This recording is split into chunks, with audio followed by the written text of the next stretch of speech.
wajibnya. Ya, ketika menyiramkan air ke kepala, dalam hati bilang, ya Allah, sengaja aku niat mandi wajib untuk menghilangkan hadas yang besar dari seluruh tubuhku karena Allah Ta'ala. Tuh, sambil disiram yang pertama. Ya, jadi pas nyiram yang pertama tuh pelan-pelan sampai selesaikan niatnya. Baru deh setelah itu, ya, siraman kedua, siraman ketiga. Ya, kemudian kenapa sampai siraman ketiga? Karena Rasulullah juga kan mencontohkan meratakan dengan tangan juga gitu. Rasulullah dulu menyiramkan 3 kali saja itu udah cukup, ya. Karena airnya itu tuh benar-benar dimanfaatkan. Kalau kita di Indonesia kan airnya banyak, kayaknya tuh nyiram 3 kali kurang deh, gitu. Walaupun nyiram 3 kali, sudah disiram 3 kali, tapi belum rata airnya, berarti harus nambah lagi, gitu ya. Pokoknya tujuannya sampai rata air ke seluruh rambut dan tubuh kita. Ya, sambil menyiramkan air ke kepala, tangan kita ikut yang menyiram tangan kanan, ya. Kemudian tangan kiri yang meratakan. Atau malah begini, malah yang ini di riwayat yang lain malah tangan kiri yang nyiram, tangan kanan yang meratakan. Tapi bagi orang yang enggak kidam kayaknya enakan megang gayung sebelah kanan gitu ya, boleh, nggak apa-apa. Mau megang tangan pakai tangan kanan atau tangan kiri tidak mempengaruhi kesahan mandi wajibnya. Yang penting rata seluruh air ke seluruh tubuhnya. Saya sebutkan berurutan tadi, ya, itu menjadi kesunahan juga, mualah, harus berturut-turut menurut mazhab Syafi'i. Tapi harusnya ini sunnah. Ya, kalau misalnya tadi cuci tangan dulu baru basmalah, kemudian atau cuci tangan dulu basmalah, wudu, boleh sih, mandi wajibnya tetap sah, tapi tidak mendapatkan pahala sunnah itu. Jadi sebaiknya kita melakukan berturut-turut juga untuk menghindari ada yang lupa gitu. Karena kalau tidak berturut-turut kadang lupa, oh yang di sini belum kena, yang sini belum kena gitu, ya. Dan mendahulukan yang kanan juga. Tangan kanan dulu dibasuh 3 kali, kemudian tangan kiri dibasuh 3 kali, ya, kemudian ratakan ke seluruh tubuh airnya. Wudunya kita tetap niat juga gak? Niat. Tapi ya, yang namanya ibadah kayak gitu baru bisa dihitung kalau dengan niat. Walaupun tadi nggak lupa niat, tapi kok sama yang dilakukan, membasuh wajah, tangan, kepala, kaki, itu belum dihitung wudu. Sama seperti mandi kita malah kadang lebih lama dibanding mandi wajibnya. Walaupun tadi mandi yang pakai sabun, pakai apa lagi tuh,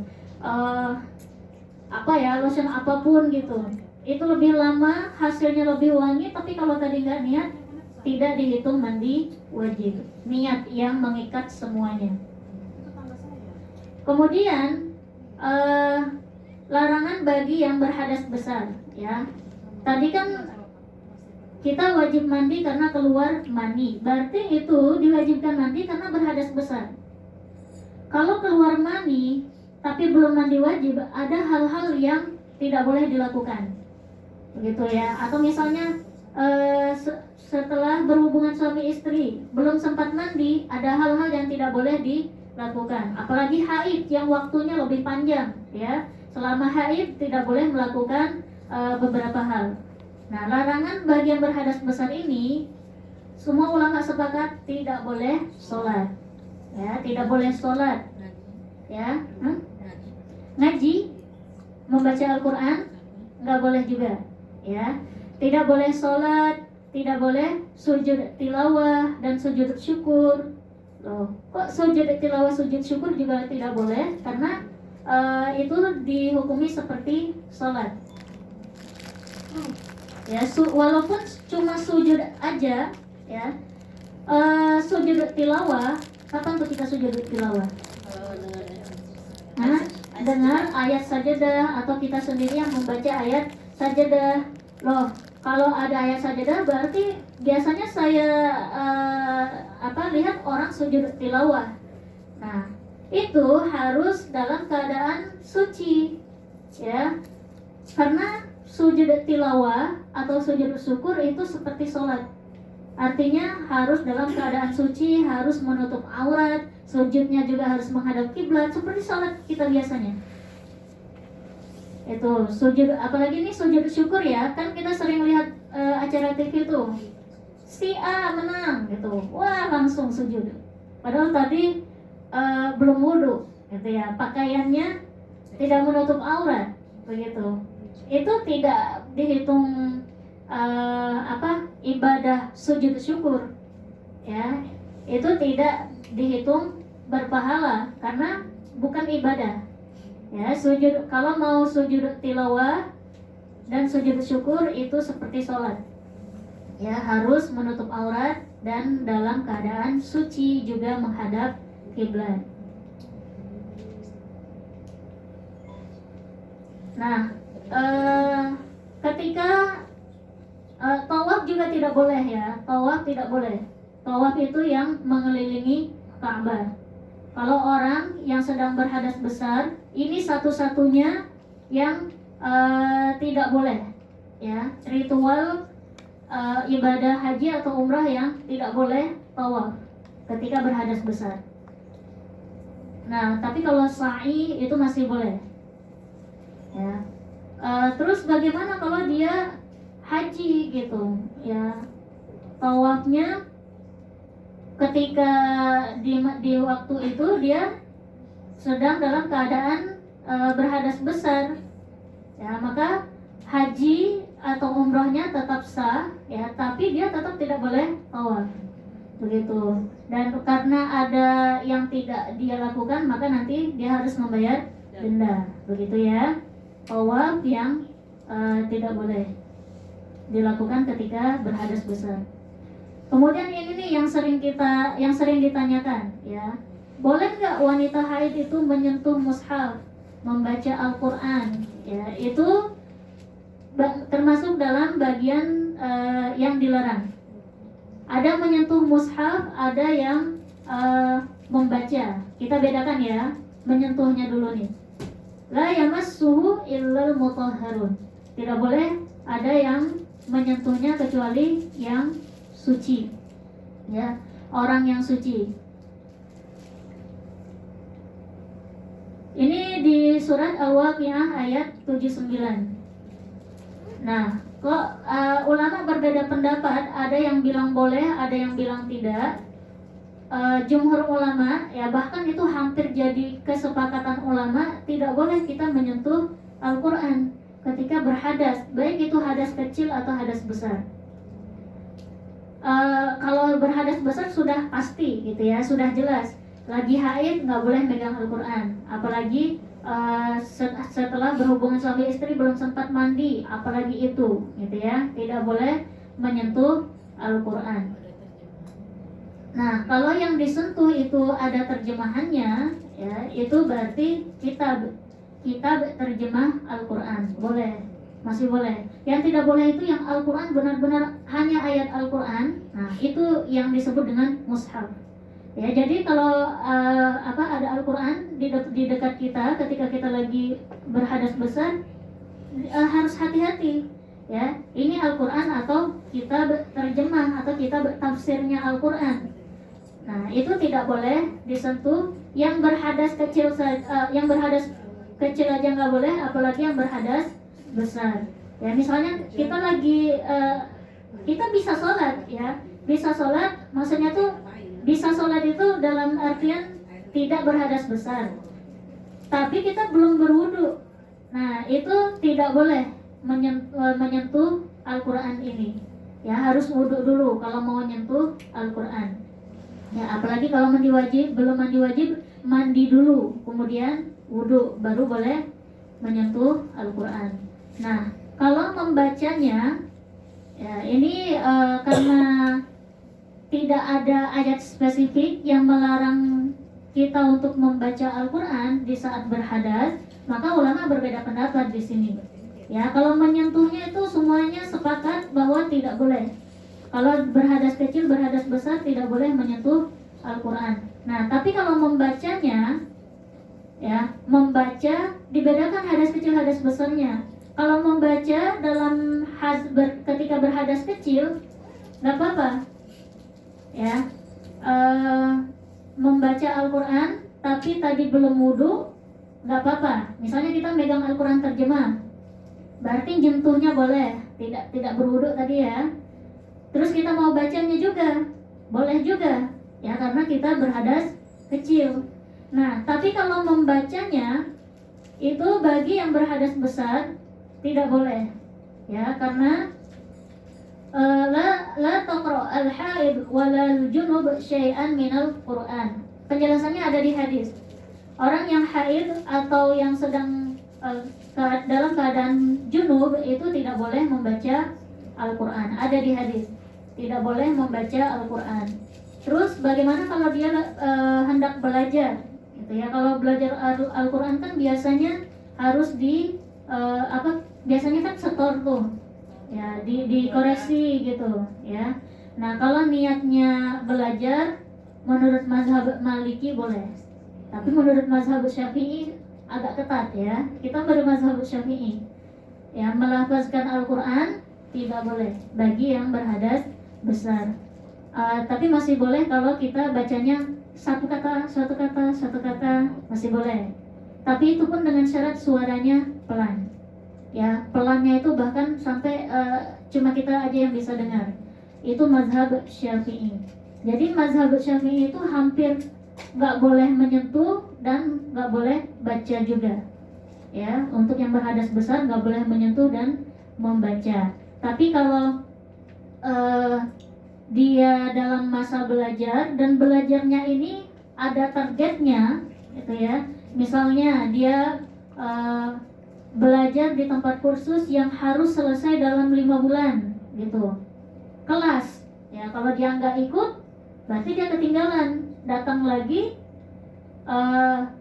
kalau kayak gitu, ada kelas, ya, dia tidak datang dengan alasan haid, itu perempuan semua, itu nggak jalan kelasnya. Nah, kalau dia dalam hal kayak gini ya, boleh dengan niat belajar dan memang di tempat belajarnya dia ini tuh memang harus datang gitu. Tapi kalau belajarnya privat kan itu bisa kita atur, ya. Saya lagi halangan, belum bisa belajar, nah itu masih bisa diatur, ya. Yang dibolehkan membaca Al-Quran ketika berhadas besar, ya, dengan alasan belajar itu memang kalau memang darurat, ya, dia ini memang harus belajar saat itu. Nah, larangan berikutnya bagi yang berhadas besar juga menetap di masjid, duduk lama di masjid. Ini apa? Musola, ya, tetap tempat sholat. Ada yang haid gak? Ya, itu ya. Seharusnya menurut mazhab Syafi'i nggak boleh, gitu. Kalau di depan itu, di depan kan bukan tempat sujud tuh, boleh tuh duduk gitu sambil dengerin, ya, karena memang ada dalilnya, ya, di surat An-Nisa ayat 43. Ya ayat dibuka ya, An-Nisa ayat 43. Ya ayyuhalladzina amanu la taqrabus salata wa antum sukara hatta ta'lamu ma taquluna wala junuban illa 'abiri sabilin hatta taghtasilu. Wahai orang yang beriman, janganlah kalian mendekati tempat sholat sedangkan kalian dalam keadaan mabuk sampai kalian sadar akan apa yang kalian ucapkan. Juga tidak boleh mendekati tempat sholat bagi orang yang dalam keadaan junub, artinya berhadas besar. Illa 'abiri sabilin, tapi masih boleh kalau dia cuma sekedar lewat gitu, ya, masih boleh. Hatta taghtasilu, sampai dia benar-benar sudah mandi wajib baru boleh berdiam diri di masjid. Rumah tangga masjid. di tangga. Jadi kan masjid itu ada terasnya gitu. Terasnya itu tempat sholat kan. Nah itu tuh mau di musola. Kalau itu jadi tempat sholat maka nggak boleh. Tangga kan kalau tangganya kecil-kecil berarti kan tidak dijadikan tempat sholat. Tapi kalau tangganya lebar-lebar, orang kadang masih menjadikan tangga itu tempat sholat. Lihat itu dijadikan tempat sholat atau tidak. Kenapa kok dilarang duduk lama di tempat sholat? Itu bukan karena takut mengotori, ya. Enggak kok, tadi saya udah pakai pembalut, udah berapa lapis gitu, ya. Bukan karena takut mengotorinya, ya. Tapi karena dia dalam keadaan berhadas besarnya. Karena dalam keadaan berhadas besar, maka tidak boleh berdiam diri di masjid, di tempat sholat. Ya walaupun ini namanya musola, ya kok kayaknya tuh di Indonesia musola itu tempat yang kecil, masjid itu tempat yang besar. Baik musola atau masjid itu tempat sholat, gitu ya. Jadi tidak boleh lama-lama berdiam di masjid, apalagi sampai i'tikaf. Kalau ada perempuan ketika dia i'tikaf kemudian dia haid, maka i'tikafnya batal dan dia harus keluar dari masjid itu. Bukan karena takut mengotori, tapi karena dia sedang berhadas besar.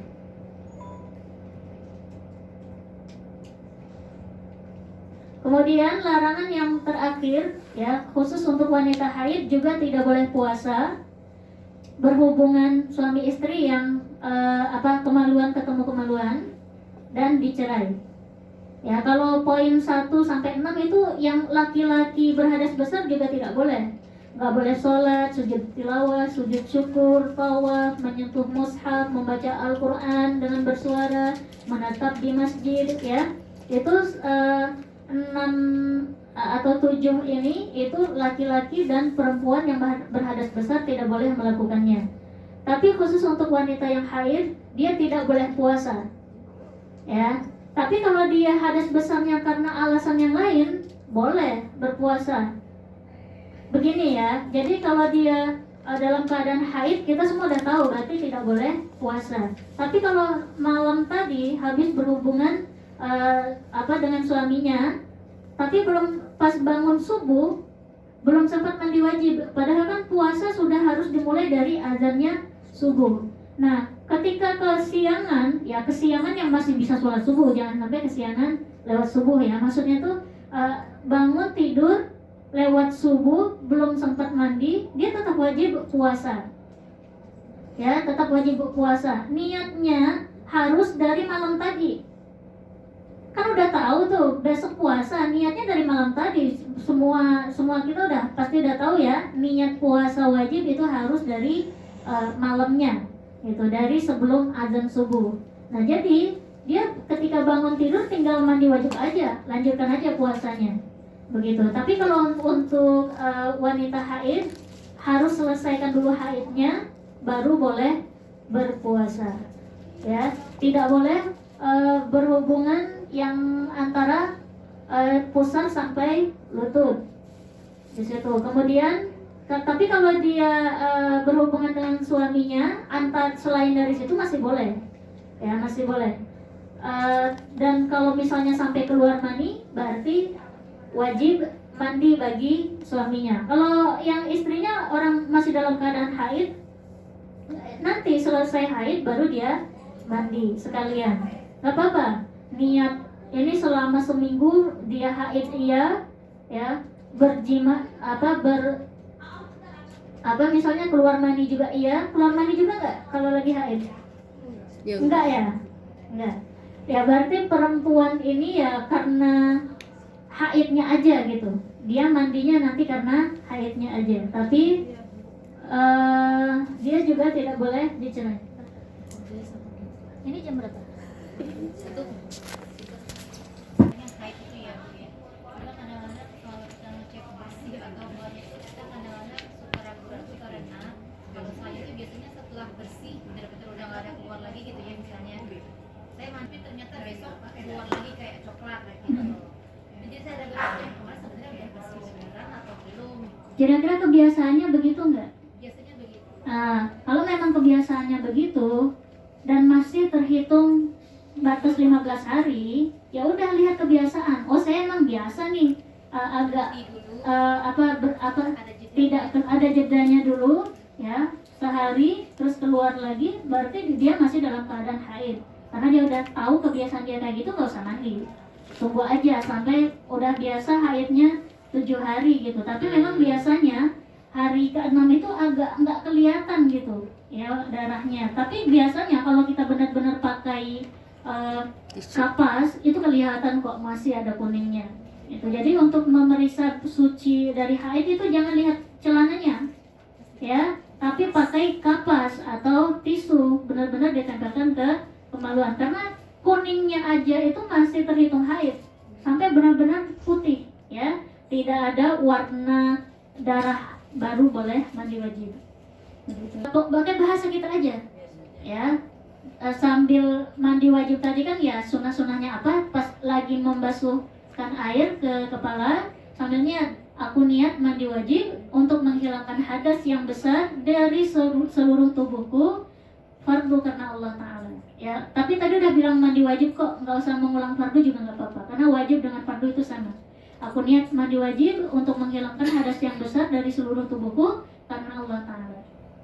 Aku mandi wajib karena Allah Ta'ala juga boleh, ya, boleh disebutkan, boleh tidak, ya.